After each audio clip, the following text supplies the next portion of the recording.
Islam. Maka bila Umayyah dapat tahu Bilal menganut agama Islam, diseksa ni Bilal. Diikat ni, diarahkan orang ikat Bilal. Diseret Bilal pergi ke padang pasir Rui, tak minta. Padang pasir Rui, tumpuk-tumpuk, tak minta. Ditarik sampai ke tengah padang pasir yang panas. Di tengah hari yang panas terik. Kemudian diletakkan batu atas dada Bilal, kemudian disebat Bilal sehingga sepuluh mati. Kata Umar bin Khalaf, kalau kamu tak nak masuk, tak nak keluar dengan agama Muhammad ni, aku boleh seksa kamu sampai kamu mati, sampai kamu mampus. Kata Umar bin Khalaf, baik kamu cakap kamu kembali kepada agama kita. Bilal, walaupun dah macam tumpuk, dah kena sebat, tahu orang kalau kena sebat dia umpul. Ya, macam orang macam salah punya kena sebat dalam umpul. Bila-bila badan. Ya. Kemudian tahu dia jemur pula di atas padang pasir, diletakkan batu, ada batu yang besar. Apa kata Bilal? Ahad, ahad, ahad, ahad, ahad. Kalau Kak Lazim kat YouTube, cuba cari. Cuba cari, ada cerita, ada filem dia. Kalau Kak tengok seratus kaki air mata mengalir Kak, tak sampai hati tengok Bilal diseksa semacam tumpuk. Hanya semata-mata ayaqulu Rabbunallah, semata-mata kerana kami mengatakan, mereka mengatakan Tuhan kami Allah Subhanahu wa ta'ala. Kalau syahadah kita seperti Bilal ini, kata Nabi SAW, maka masuklah kita ke syurga Allah Ta'ala. Masalahnya kita ni macam mana tahu, Nabi dah kata dalam masyarakat zaman ni macam buih di lautan, ditimpa penyakit al-wahnu. Sahabat tanya, apa penyakit, apakah wahnu ni ya Rasulullah? Mahwal wahan ya Rasulullah? Hubbud dunia wa karahiyatul maut, kata Nabi. Cinta dunia dan takut mati. Nabi sebut, aku rasa ada zaman cinta dunia. Memang tengok astro, cantiknya dunia. Tengok panorama bukan panorama alam, cantiknya dunia ni. Pergi ke LCC, cantiknya ke LCC. Pergi ke rumah buruknya ke rumah ni. Elok benar ni. Tak tahu rumah tu kita punya, orang Melayu punya, orang Islam punya. Wajib dipertahankan. Kalau kamu baru lenyap dari sejarah, apa lagi yang tinggal untuk orang Islam di Kota Kuala Lumpur? Tak ada apa lah. Wajib dipertahankan, seperti mana orang Islam Palestin mempertahankan tanah air mereka. Tapi disebabkan cinta dunia, tak fikir lah. Cinta duit, kerana mata itu dikaburi dengan wang.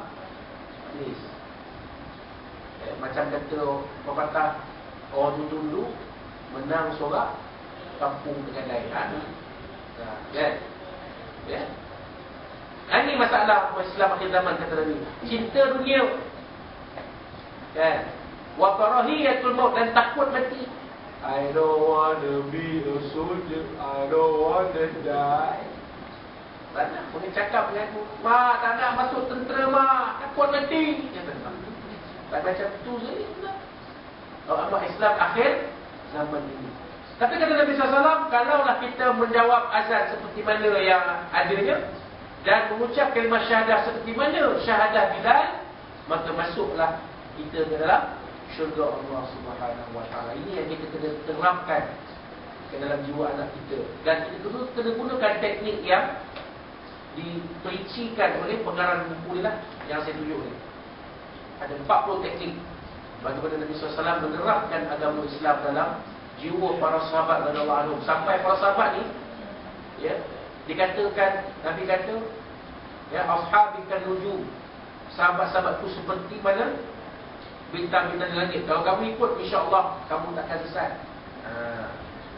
Pasal Nabi SAW dah tarbiyah dan didik mereka sehabis baik yang mungkin, dengan pelbagai teknik. Ada 40 ni.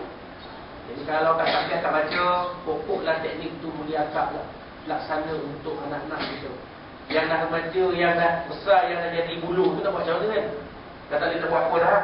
yang masih rebung lagi tu. Boleh lagi dibentuk. Menggunakan teknik tu. Yang mana Nabi SAW gunakan untuk mendidik para sahabat radhiyallahu anhu. Baik, yang kedua Rasulullah SAW memberi khabar gembira dengan keampunan bagi siapa yang menjawab solat azan. Selepas itu dia membaca asyhadu an la ilaha illallah wahdahu la syarikalah wa anna Muhammadan abduhu wa rasuluh raditu billahi rabba wa bil islam dina wa bi Muhammadin sallallahu alaihi wasallam rasulah. Jadi Nabi SAW kata siapa yang menjawab azan, selepas itu dia baca, dia berdoa.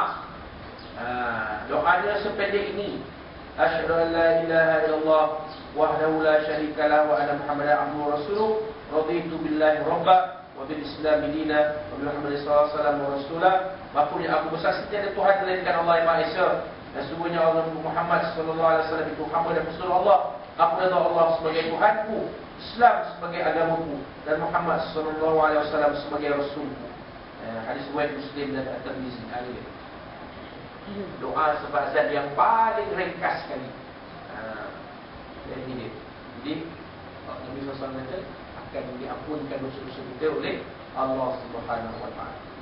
Yang ketiga, antara kelebihan menjawab azan itu ialah mendapat syafaat pada hari kiamat. Syafaat yang dapat dicapai sekiranya seseorang itu menjawab azan, berselawat kepada Rasulullah SAW dan memohon wasilah daripada Rasulullah SAW. Dengan ini dapat kita ketahui bahawa pada syafaat yang istimewa ini hanya diperoleh dengan syarat jawapan azan itu disertai dengan salat dan meminta wasilah daripada Rasulullah SAW. Jadi kelebihan jawab azan yang ketiganya dapat syafaat Nabi pada hari kiamat di padang mahsyar. Kita juga di padang mahsyar esok tak tahulah, pokok bolehlah jadi macam orang yang istimewa tu, okeylah kak. Kalau tak jadi baby tak, oi. Baby macam mana ustaz? Jadi baby macam budak-budak itu, baju tak ada, seluar tak ada, pampers tak ada, seluar dalam tak ada, baju dalam tak ada. Ya tu ustaz. Malu ustaz, nak buat macam mana? Nak buat macam mana? Itulah fenomena kan? Tak malu pun ustaz. Nak malu apa? Tak ada siapa, tak ada malu dah kecil tu. Tak ada tak ke dia parti dia orang ustaz. Tak ada siapa nak parti dia tahu. Abang Jem pun tak berhenti dah masa tu. Abang Jem pun tak berhenti dah masa tu. Jangan kata ustaz sini, Abang Jem pun tak berhenti dah. Sungguh. Sebab ketika itu masing-masing nak menyelamatkan diri masing-masing. Tak fikir lah. Nak cari ni, nak cari mana, nak cari Nabi, nak cari mana Rasulullah SAW, di mana Rasulullah SAW. Kita minta syafaat ni. Tak tahan dah tu di pada masyarakat ni, matangnya atas kepala. Panas sepanai-panai tu. Peluh banyak keluar.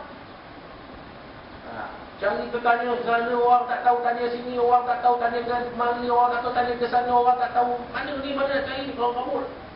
Tak fikir dah. Tak ada tutup-tutup lagi dah, tak ada malu-malu dah. Sungguh tak? Mereka orang-orang yang diberi kelebihan oleh Allah SWT saja yang berpakaian. Yang lain semuanya dengan izin tidak langsung berpakaian. Sungguh tak? Iya. Ini satu kenyataan. Ini bukan cuba, ini betul-betul kejadian pak. Yang akan datanglah.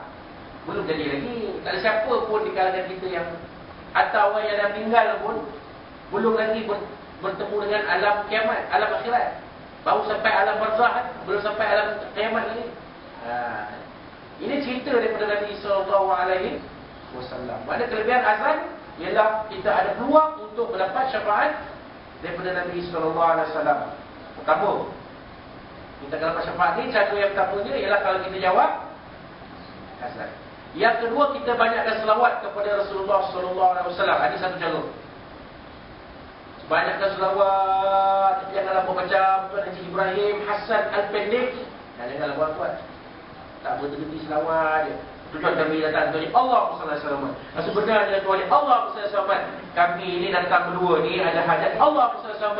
Hajat kami ini begitu besar Allah SAW. Aku tutup. Aku tutup. Kami dah minang anak Tuan Haji untuk Tuan kami, Tuan siapa dia? Tuan Haji Bakir. Apa? Haji Bakir. Bincang dia pun. Itulah banyak benar selawat ni. Tak boleh dengar orang cakap. Selawat sikit-sikit udah lah. Tapi memperbanyakkan selawat. Iman ni bila ada kelapangan berselawat. Bila dengar orang selawat, sallallahu ala Muhammad, selawat. Kan? Sallallahu ala Muhammad, sallallahu alaihi wasallam. Sampai selawat. Ya, akak bila baca berhamd kan selawat banyak. Allahumma salli wa sallim wa barik alaihi. Akak yang mulai Allah.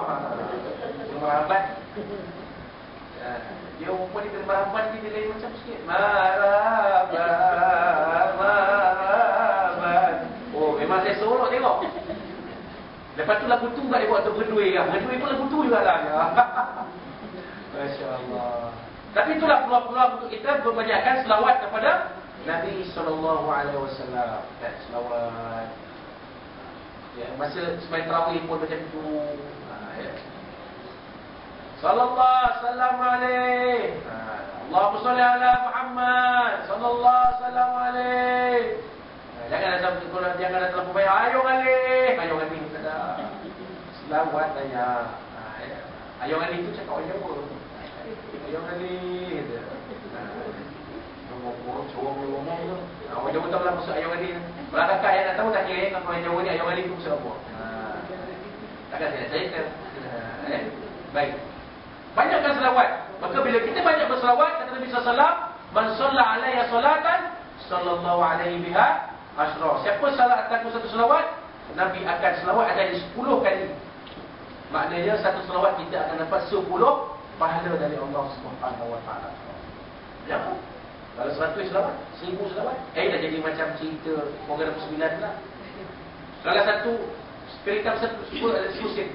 Kalau 1,000, 10,000, 20,000, ada. Saya pun macam tu lah. Satu selawat 10 pahala. Kalau satu selawat, 1000 selawat, 1000 selawat, 1,000 selawat.